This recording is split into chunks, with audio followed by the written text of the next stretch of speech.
송구 영신 예배를 시작한 지가 정말 엊그제와 같은데 오늘은 2017년 제일 마지막 순간에 우리 모두가 이 자리에 서 있게 되었습니다. 지나간 발자취를 생각해 보면 정말 많은 일이 있었습니다.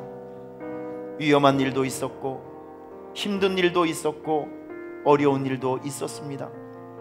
그런데 하나님께서 어쩌면 그렇게 정확한 타이밍에 우리의 필요를 채워주시며 위험한 상황에서 구원의 손을 펴주셔서 이끌어주시고 건져주시는 은혜 때문에 오늘 이 시간 이렇게 안전하고 건강한 모습으로 하나님을 예배할 수 있는 예배자로 서 있다는 이 자체가 기적이며 간증이라고 믿습니다. 모든 영광을 하나님께 올려드립니다. 또한 2018년도 새로운 한 해를 받게 되는데 주님, 이 모든 삶을, 인생을, 시간을, 사건을 하나님 앞에 맡겨드리기를 원하오니, 우리 인생의 주도권을 하나님 앞에 내어드리기를 원하오니 주인이 되어 주시옵소서, 이끌어 주시옵소서, 책임져 주시옵소서. 오늘 이 예배가 하나님의 약속을 받는 예배가 되게 하여 주시고 하나님의 인도함을 받는 귀중한 예배가 되게 하여 주시옵소서. 예수님의 이름으로 축복하며 기도하옵나이다. 아멘. 전능하사 천지를 만드신 하나님 아버지를 내가 믿사오며 그 외아들 우리 주 예수 그리스도를 믿사오며 동정녀 마리아에게 나으시고 본디오 필라토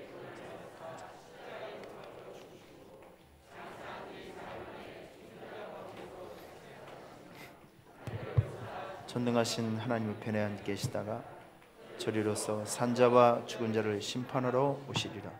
성령을 믿사오며 거룩한 공예와 성도가 서로 교통하는 것과 죄를 사해 주시는 것과 몸이 다시 사는 것과 영원히 사는 것을 믿사옵나이다. 아멘. 2017년도를 살아가면서 여러분들도 각자 나름대로 감사의 일들이 많을 것입니다. 아마 여러분들을 대표로 해서 우리 백현숙 집사님께서 개인의 삶을 나누면서 이제 간증을 하실 텐데 우리 백 집사님의 간증이 곧 여러분들의 간증이라고 생각이 듭니다. 하나님께 영광이 되는 시간이 되기를 바랍니다. 자, 따뜻한 격려의 박수로. 네. 마이크 하나를.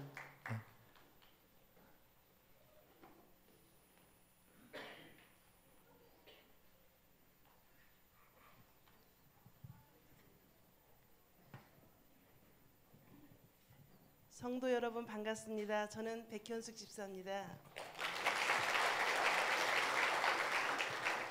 제가 지금 감기가 심하게 걸려서 목소리가 좀 코맹맹이 소리 할 거예요. 저는 믿음의 가정에서 태어나 아주 어릴 적부터 교회에 다녔습니다. 뜨겁지도 차지도 않은 그런 신앙생활인이었지요.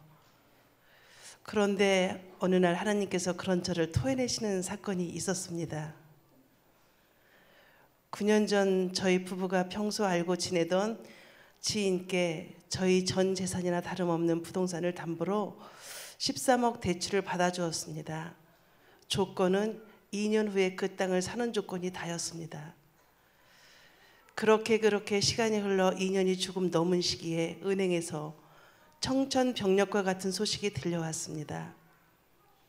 그 지인이 운영하던 중소기업이 위기를 맞아 부도 위기에 있다고 그 말을 들은 그 시간부터 제가 살아있어도 살아있는 게 아니고 잠을 자도 잠을 자는 게 아니었습니다.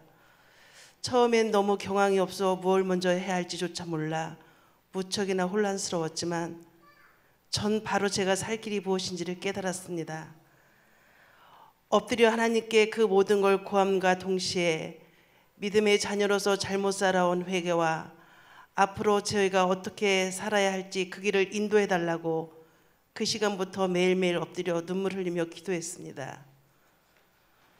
그렇게 기도로 간신히 몸을 추스리고 은행 담당자를 만나러 갔습니다. 그런데 이게 무슨 날벼락인지 제가 알고 있던 은행빚은 13억이 아니고 16억이었습니다. 16억 포괄담보에 13억 대출을 해주었는데 그 뒤 우리 허락도 없이 은행 측에서 일방적으로 3억을 더 내주었던 것입니다. 그렇게 은행 측과 싸우면서 시간이 흘러 연체 이자가 또 1억 5천이나 붙었어요. 총 17억 5천이라는 도저히 감당할 수 없는 금액 앞에서 망연자실하고 저는 그 자리에서 쓰러지고 말았습니다. 그때부터 저는 저와 은행과의 전쟁을 선포하고 죽으면 죽으리라는 심정으로 내가 알지 못하는 추가 3억과 연체 이자를 탕감해달라고 수없이 쫓아다녔습니다. 그럴 때마다 제가 최선을 다할 수 있도록 하나님이 나와 함께 한다라는 확신을 갖고 그렇게 집요하게 다니다 보니 정말 추가 3억을 탕감받을 수가 있었습니다. 이제부터는 또 이자와의 싸움이었습니다. 주님, 저와 함께 하소서. 이 모든 고난과 시련 속에서 쓰러지지 않도록 저를 붙잡아 주소서. 이렇게 간절한 마음으로 기도하며 남편은 그날로 공사 현장으로 나가고 전 손주 둘을 돌보며 가족 모두가 하나 되어 똘똘 뭉쳤습니다. 한 달에 600만 원이 넘는 이자를 내며 어떨 땐 이번이 마지막 이자다. 다음 달에는 아마 경매로 넘어가겠지. 이런 고비를 넘긴 데가 한두 번이 아니었습니다. 이렇게 피말리는 싸움을 6년 동안 했습니다. 그럴 때마다 목사님과 우리 교육자님들 저희 집 앞을 지나가다 들러서 그 땅을 밟고 축복기도 해주신 적이 한두 번이 아니었죠. 말씀과 기도로 용기와 위로를 주시고 기도의 동역자를 만들라는 말씀에 저는 달력을 오려서 50장을 만들어 저의 절박한 기도 제목과 땅 번지를 적어서 기도해달라고 부탁했던 믿음의 열정, 돌아보니 저에게 박수를 보내고 싶어집니다. 그렇게 열심히 기도하고 예배하고 눈물로 찬송 드리고 그리고 그렇게 기다리던 어느 날 기쁨의 소식이 전해왔습니다. 만 6년 만에 그 땅이 필요한 사람을 만났습니다. 스타벅스 하실 분이 그 땅을 매입하겠노라고 제가 원하는 금액에서 한 푼도 깎지 않고 작지 않은 금액임에도 불구하고 모든 일은 그렇게 일사천리로 잘 되었습니다. 제가 목사님의 설교 말씀을 들으면서 크게 감동받고 붙잡고 사는 말씀이 있습니다. 욥기서 23장 10절. 그러나 내가 가는 길을 그가 아시나니 그가 나를 단련하신 후에 내가 순금같이 되어 나오리라. 이 말씀이 저에게 얼마나 큰 힘이 되었는지 모릅니다. 이 말씀을 묵상하면 주님은 저에게 이렇게 말씀하셨습니다. 나의 사랑하는 딸아, 너의 고난 끝에는 저주와 멸망에 있는 것이 아니라 영광과 축복이 있단다. 그동안 그런 저의 가정으로 해서 기도해 주시고 위로해 주신 우리 목사님, 사모님, 장로님, 권사님, 집사님, 모든 성도님들 이 자리를 빌어 다시 한번 감사 인사를 드립니다. 그리고 이 모든 영광을 하나님께 돌립니다.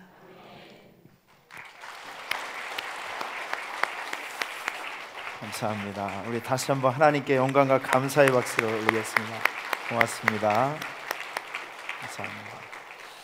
자, 우리 이재성 장로님 나오셔서 기도해 주시겠습니다.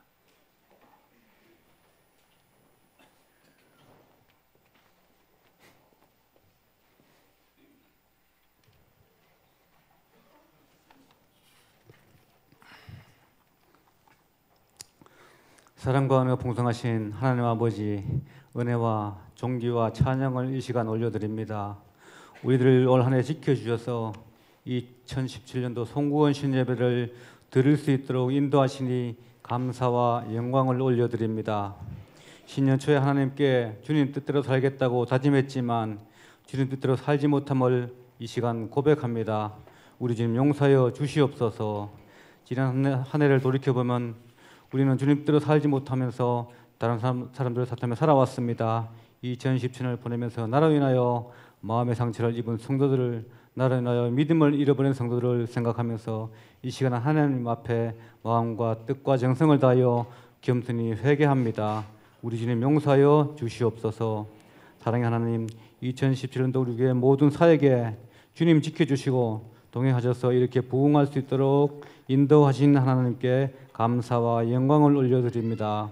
2018년도 사역에도 주님 함께 하셔서 그나큰 부흥을 이루어 하나님께 칭찬받는 한 해가 되길 소망합니다. 사랑의 아버지 하나님, 이 나라를 기억하여 주시옵소서. 서로 대립이 아니라 상대방을 이해하며 협력하여 국민을 위한 정치를 하는 위정자들이 다 되게 하여 주시옵소서. 그리하여 내년에는 큰 사고 없이 평안한 한 해가 되게 하여 주시옵소서. 특히 대통령께 지혜와 명철을 주어서 이 어려운 시기에 국민을 위한 정치를 하게 하여 주시옵소서. 내년에는 우리 모든 성도들이 한 가지씩 봉사할 수 있는 마음을 갖도록 하여 주시옵소서. 봉사하며 자기 믿음도 향상시킬 수 있는 기회로 삼아 주시옵소서. 우리를 일생 살아가면서 어려운 일을 만날 때 늘 우리 주님께서 함께 하시어 우리의 갈 길을 제시하여 올바른 믿음으로 길로 인도하여 주시옵소서. 2018년도에는 우리 목사님을 권능으로 붙들어 지켜주시고 어렵고 작은 교회를 위하여 섬김을 다하는 일에 주님 동행하시어 어려운 교회를 살리며 우리 교회도 부흥한 결과를 함께 맛보게 하여 주시옵소서.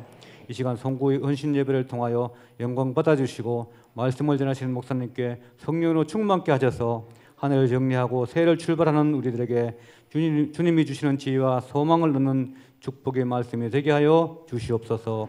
올 한 해도 보이지 않는 곳에서 봉사하는 성도들 가정에 하나님이 크나큰 복을 주셔서 봉사하는 보람을 삶으로 느끼며 살아가게 하여 주시옵소서. 1년을 지켜주신 하나님께 영광과 찬양을 드리며 거룩하신 우리 주 예수님 이름으로 기도드리옵나이다. 아멘.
참으로 감사합니다.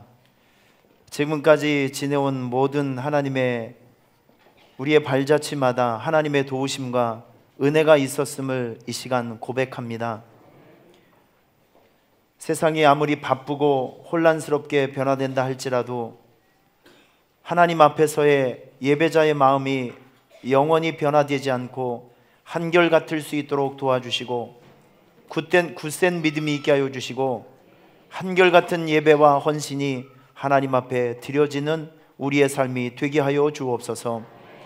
이제 송구영신 예배 하나님께서 우리에게 주시는 마지막 말씀, 첫 번째 말씀 우리가 이제 듣게 되오니 이 말씀대로 순종하며 이 말씀 붙들고 승리하며 살아가게 하여 주옵소서.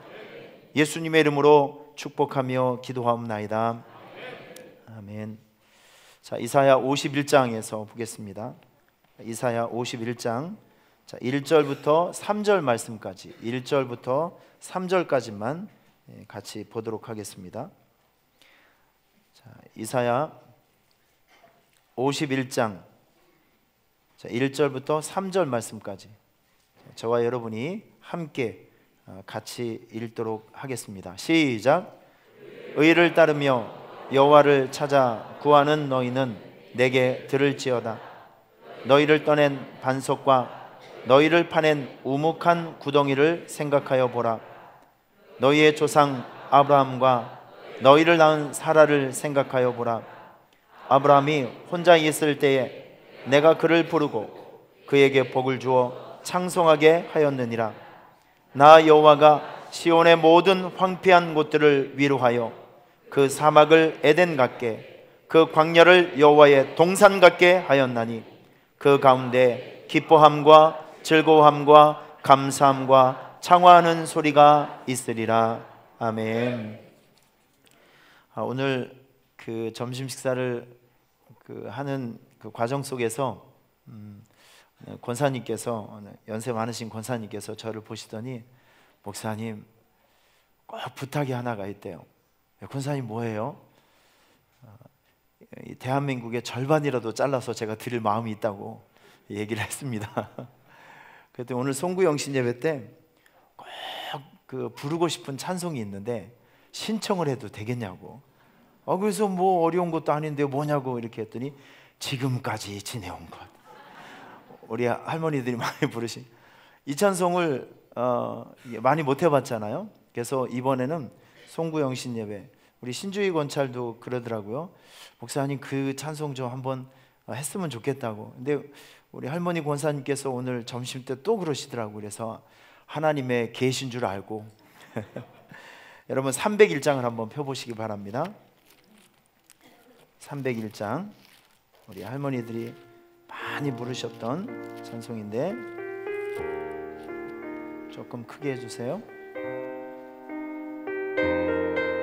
우리 힘차게 한번 찬송해 보겠습니다. 송구영신 예배 참 어울리는 찬송인 것 같아요. 지금까지 지내온 것 주의 크신 은혜라. 한이 없는 주의 사랑 어찌 이루 말하랴. 자나깨나 주의 손이 항상 살펴주시고 모든 일을 주 안에서 형통하게. 우리 남자 성도들만 몸도 마음도 연약하나 새 힘받아 살았네. 물 붓듯이 부으신 주의 우리 여자 성도님들만 사랑 없는 거리에 험한 산길에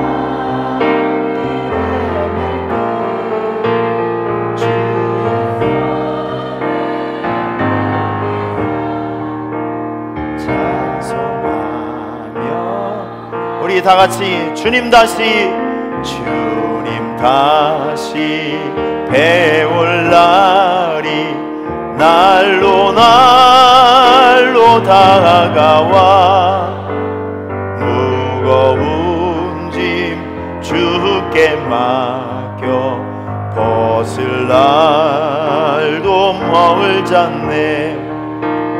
나를 위해 예비하신 고향 집에 돌아가 아버지의 품 안에서 영원토록 살리라. 아멘. 2017년도 올 한 해는 국가적으로, 우리나라적으로, 또 국제적으로, 또 사회적, 교회적, 개인적으로 너무나도 많은 일이 있었고 정말 다사다난했던 한 해였던 것으로 기억이 됩니다. 아마 여러분들도 다 똑같이 느꼈으리라고 생각이 됩니다. 정말 많은 일이 있었어요. 총천연색으로 정말 많은 일이 있었습니다. 가장 가슴 아픈 일, 또 그리고 우리가 함께 고민하고 아파했던 시간들이 참 많았어요. 대통령 탄핵이라는 초유의 참 부끄럽고 또 아프고 정말 국가적인 위기 속에서 우리가 마음 졸이며 살았던 시간. 북한은 또 때를 놓치지 않고 연일 핵폭탄을 쏘아대면서 미사일을 공격하면서 우리에게 위협을 하고, 이 사드 문제로 인해서 이 미국과 중국의 파워 게임에 또 우리가 중간에 휩싸여서 이러지도 못하고 저러지도 못하고 있을 이때 중국의 경제 보복을 통해서 많은 기업들이 도산을 하고, 포항에 지진이 나서 또 수능 시험이 일주일 동안 처음으로 연기가 되는, 어디 그뿐이겠습니까? 아마 저와 여러분들이 함께 공유하고 느꼈던 이제 많은 문제들, 많은 일들이 우리 1년 동안의 삶 속에서도 있었습니다.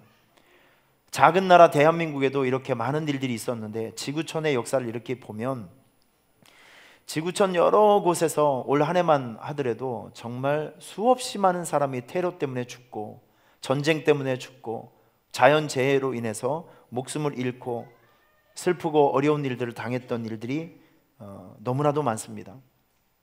정말 1년의 삶이 정말 눈만 뜨면 전쟁과 같은 삶이었었고, 마음 편하게 지낸 일이 없을 정도로 굉장히 우리는 피곤하고 힘들게 살아왔습니다.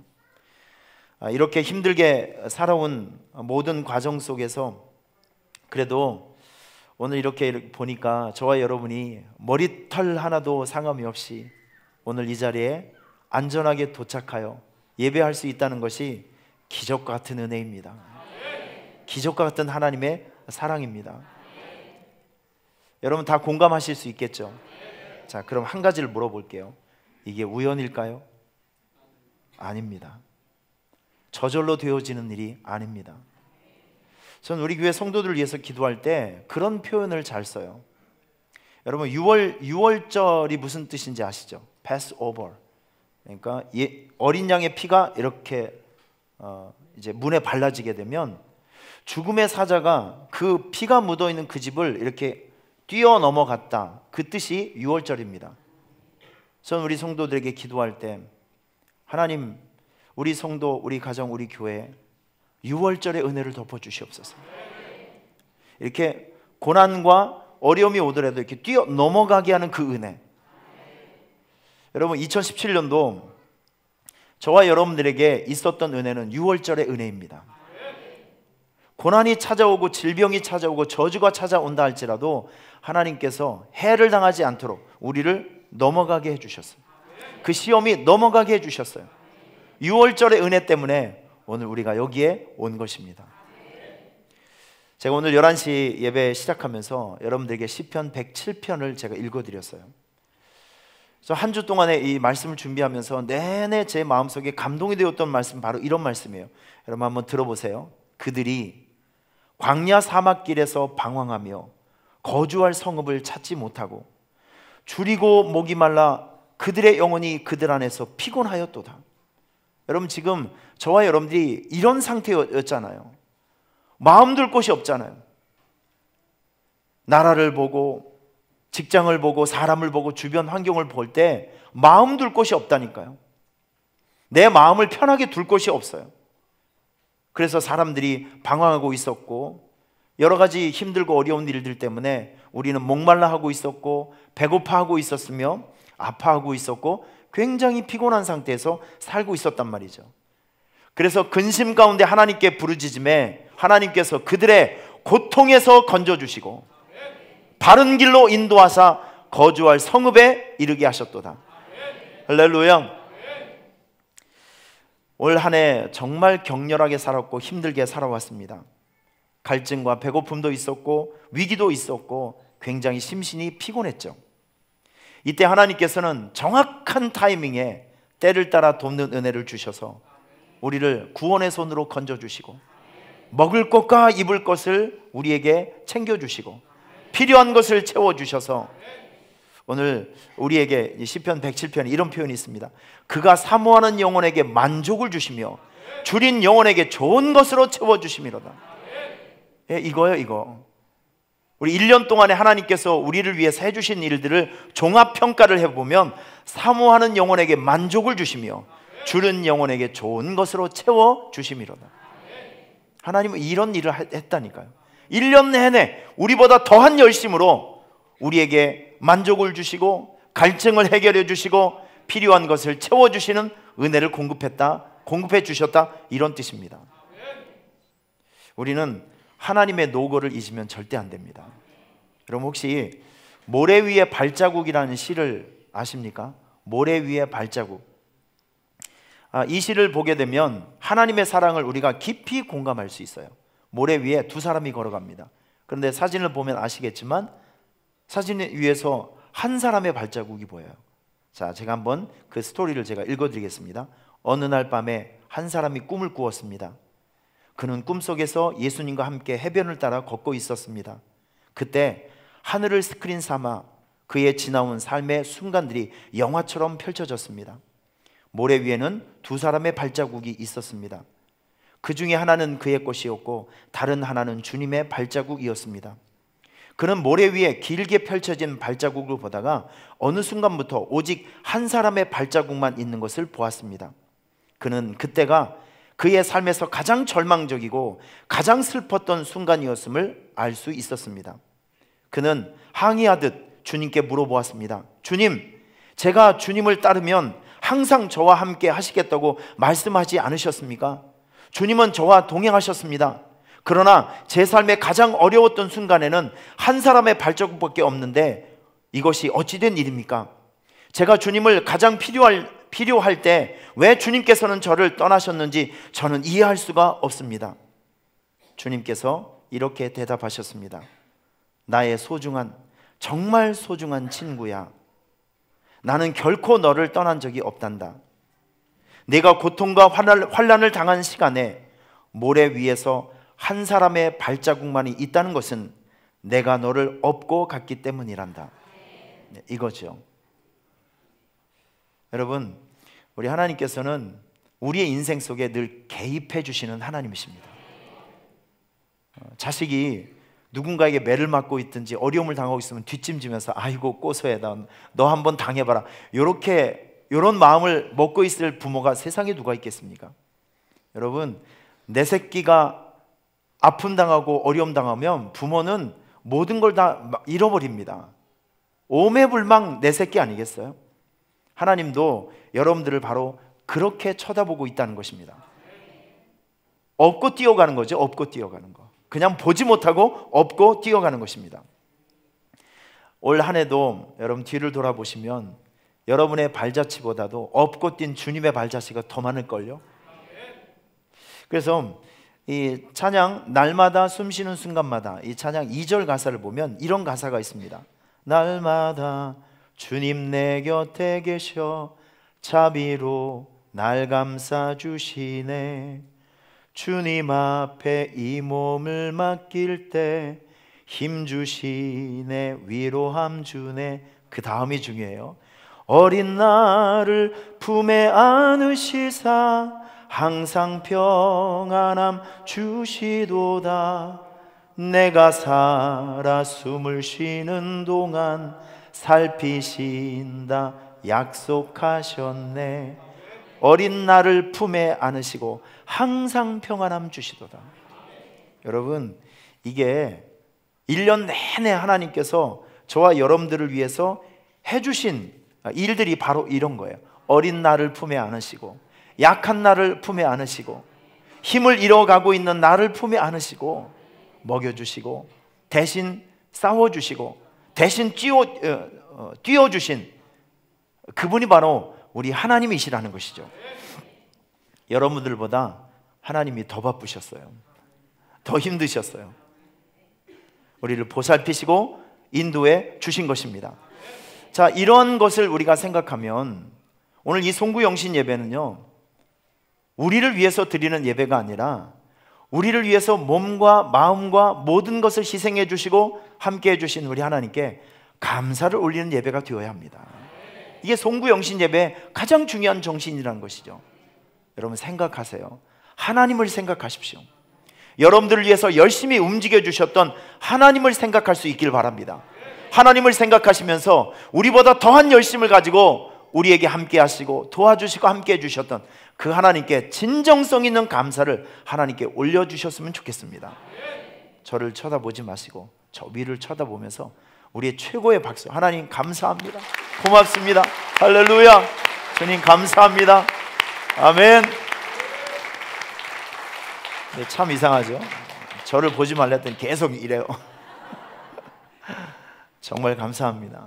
진정성 있는 감사, 우리보다 더한 열심을 가지고 우리를 위해서 뛰어주신 우리 하나님, 여러분 그분에게 감사하는 것이죠. 여러분 오늘 본문을 보면 우리에게 두 가지 지금 생각하여 보라, 생각하여 보라, 이 두 가지 멘트가 나와요. 지금 여기 보면 우묵한 웅덩이를 생각하여 보라, 또 하나는 사라를 생각하여 보라. 우묵한 웅덩이를 생각해보고 사라를 생각해봐라. 여러분 지금 여기서 말씀하고 있는 우묵한 웅덩이가 무엇이냐면, 이건 좀 우회적으로 표현한 것인데, 이게 원어에 들어가 보면 이런 뜻이 있어요. 너희가 애굽에서 종살이 하던 때, 묶여 있었을 때, 막혀 있었을 때, 잡혀 있었을 때, 그때를 생각하여 보라는 것이죠. 여러분 우리 1년을 지나면서, 1년의 삶을 지나면서 오늘 우리가 기억해야 될 것은, 우리가 묶여 있을 때가 있었죠. 곤고한 때가 있었고 어려울 때가 있었습니다. 우묵한 웅덩이를 한번 생각해 봐라.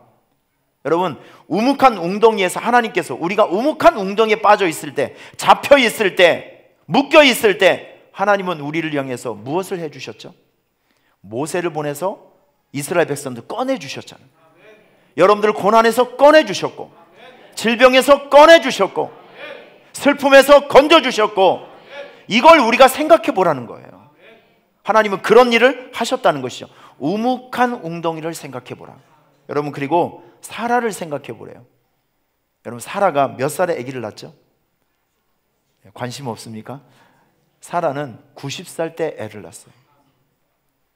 여자로서의 기능이 끝나고 이제 생산의 능력이 없을 때, 다시 말해서 불 꺼진 사람, 완전히 희망의 불이 꺼지고 소망의 불이 꺼지고 다 무너지고 다 깨어져 있는 사람, 여러분 그 사람을 하나님께서 회복시키셔서 생산하게 하시고 다시 일어서게 하신 우리 하나님.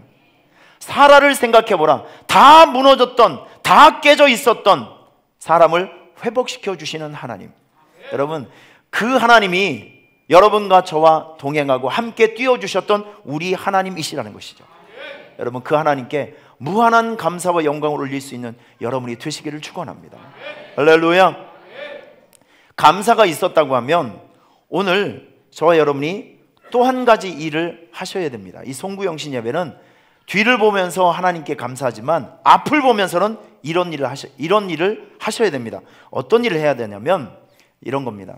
하나님은 2017년도 열심히 일을 했지만 2018년도도 올해 못지않게 여러분들을 위해서 더 열심히 일해 주실 것입니다. 여러분 이것을 믿으십니까? 그러면 우리는 2018년도라는 새로운 한 해를 받으면서 전 여러분에게 간곡하게 권면해 드립니다. 기대합시다. 하나님의 일하심을 기대합시다. 그리고 우리를 위해서 일하실 하나님을 환영했으면 좋겠고, 축복했으면 좋겠고, 기뻐했으면 좋겠고, 여러분 이런 일들을 우리가 한번 해보자는 것이죠. 여러분 51장 3절에 보면 이런 말씀이 있습니다. 나 여호와가 시온의 모든 황폐한 곳들을 위로하여 그 사막을 에덴 같게, 그 광야를 여호와의 동산 같게 하리니 그 가운데 기뻐함과 즐거움과 감사함과 창화하는 소리가 있으리라. 여러분 여기 보시면 두 가지를 압축할게요. 하나님께서 여러분들 위해서 해주실 일 두 가지. 그 첫 번째는 황폐한 곳을 위로해 주시겠다. 지금 앞으로 하나님께서 2018년도에 여러분들을 위해서 이런 일을 해주신다는 것이죠. 황폐한 곳. 자, 여러분 아까 사라를 제가 예를 드렸습니다. 사라가 경수가 끊어져서 이제 아기를 낳을 수 없는 상태예요. 이 생물학적으로 보면 이제는 생산력이 끊어진 상태입니다. 그런데 하나님께서는 죽어 있는 사라의 몸을 살리셨어요. 완전히 기능이 정지되어 있는 사라의 몸을 하나님의 생기를 부어서 다시 몸이 작동하게 하고 기능하게 해서 그 죽었던 몸에서 누가 태어납니까? 약속의 아들 이삭이 태어나는 것이죠. 여러분 이것이 황폐한 곳에 나타난 위로입니다. 내년에 2018년도 몇 분 안 남았어요. 이제 7분밖에 안 남았습니다. 설교 시간이 5분밖에 안 남았다는 뜻이죠. 여러분 하나님께서 하실 일들이 무엇이냐면 황폐한 곳의 위로입니다. 하나님은 여러분의 죽어있는 모든 것을 일으켜 세우실 그 일을 할 것입니다. 여러분 기대하십시오. 내년도에 올해 죽어 있었던 건강이 살아날 것입니다. 물질이 회복될 것입니다. 관계가 회복될 것입니다. 죽어 있는 모든 것이 살아날 것입니다. 우리의 능력이 아니라 하나님의 능력으로, 하나님의 일하심으로 황폐한 곳에 위로가 생길 것입니다. 그런 일을 하실 하나님을 기대하시길 바랍니다. 할렐루야. 환영하시길 바랍니다. 그런 일들을 기대하며 기뻐할 수 있는 여러분이 되시기를 축원합니다. 자, 여기 그 후반절에 보면 사막을 에덴 같게, 전 이 표현이 너무 좋아요. 사막을 에덴 같게, 광야를 여호와의 동산 같게 만드실 것이다. 사막을 에덴 같고 광야를 여호와의 동산 같게 하신다. 여러분 이것은요, 사막과 광야는 같은 뜻입니다. 아주 절박한 상황이라는 뜻이죠. 못된 상황, 아주 고약한 상황, 위기적인 상황, 이게 바로 사막과 광야를 상징하는 것입니다. 그런데 사막과 광야를 본질을 바꿔주셨네요. 사막을 에덴 동산으로, 광야를 여호와의 동산으로, 몹쓸 땅이 기름진 땅으로, 슬픔이 기쁨으로, 가난이 부유함으로. 여러분 시글락 사건 아십니까? 이제 다윗이 참다 못해서 10년 만에 골리앗의 고향으로 도망갔잖아요. 거기서 아기스 왕 앞에서 침을 질질 흘리며 연기를 해서 간신히 자기 목숨을 이제 구걸했습니다. 블레셋 사람과 이스라엘의 전쟁이 있을 때 블레셋 왕이 이야기를 합니다. 네가 진짜 우리나라의 백성이 되었다고 하면 이 전쟁에 선봉에 서라. 자기가 다윗이 골리앗을 죽이게 될 상황이 생겼습니다. 이때 하나님께서는 그에게 긍휼을 주셔서 사람들의 마음속에 다윗을 미워하는 마음을 주셨어요. 그래서 고향으로 시글락성으로 돌아오게 되었을 때 아말렉이 시글락성을 공격한 거예요. 아내를 뺏겼고 자식들을 뺏겼고 재산들을 다 빼앗겼습니다. 성경에 보니까 사람들이 돌을 들어서 다윗을 쳐 죽이려고 했습니다. 이때 아주 절박하고 고약한 상황이죠. 그가 한 일이 있습니다. 한번 따라해 보실래요? 에봇 기도. 제사장들이 제사를 드릴 때 입었던 에봇을 딱 입고 하나님 앞에 바짝 엎드려 기도할 때 하나님은 그에게 이런 대답을 해주셨습니다. 다윗이 여호와께 묻자와 이르되 내가 이 군대를 추격하면 따라잡겠습니까? 여호와께서 그에게 대답하시되 그를 쫓아가라. 내가 반드시 따라잡고 도로 찾으리라. 에봇 기도를 하고 있을 때 하나님께서 다윗에게 용기를 주시며 약속을 주셨어요. 도로 찾을 것이다. 400명을 데리고 찾아갔습니다. 여러분 그런데 찾아가는 그 길에 누구를 만난지 아세요? 아말렉 군사가 버린 병들어 죽게 된 애굽 출신의 노예를 발견하게 됩니다. 그래서 그가 떡을 먹이고 물을 먹여서 살려줬어요. 그런데 그 애굽 그 노예가 고급 정보를 알고 있는 거예요. 아말렉의 본거지를 아는 것입니다. 그가 내비게이션이 된 것이죠. 그래서 따라가서 도로 다 찾아왔어요. 여러분, 지금 이겁니다. 그들의 슬픔이 기쁨으로 바뀌어졌어요. 사막이 에덴으로 바뀌어졌어요. 그들의 방황과 그들의 상실이 기쁨과 다시 회복함으로 바뀌어졌다는 뜻이죠. 사막이 에덴 같고 광야를 여호와의 동산 같게 만드셨다. 여러분, 내년에 하나님께서는 여러분들에게 이런 일을 해주실 것이라고요. 나쁜 것을 좋은 것으로, 슬픔을 기쁨으로, 가난을 부유함으로, 상실을 회복으로, 여러분 이런 일들을 해주실 것이라고요. 우리는 뒤를 돌아보면서 하나님께 감사를 해야 되지만, 또한 우리가 해야 될 일들은요, 앞으로 여러분의 삶에 직접 나타나셔서 이런 멋진 일들을 행하실 하나님을 기대하셔야 됩니다. 그리고 환영하셔야 됩니다. 그리고 미리 기뻐하시고 감사하셔야 됩니다. 할렐루야. 한번 따라해 보실래요? 하나님, 나는 하나님을 기대합니다. 하나님을 기대합니다. 네, 하나님을 기대하십시오. 아주 멋진 일들을 해주실 것입니다. 꿈같은 주의 축복을 여러분에게 주실 것입니다. 우리 그 하나님을 바라보면서 한 해를 멋지게 살아가는 여러분이 되시기를 주님의 이름으로 축원합니다.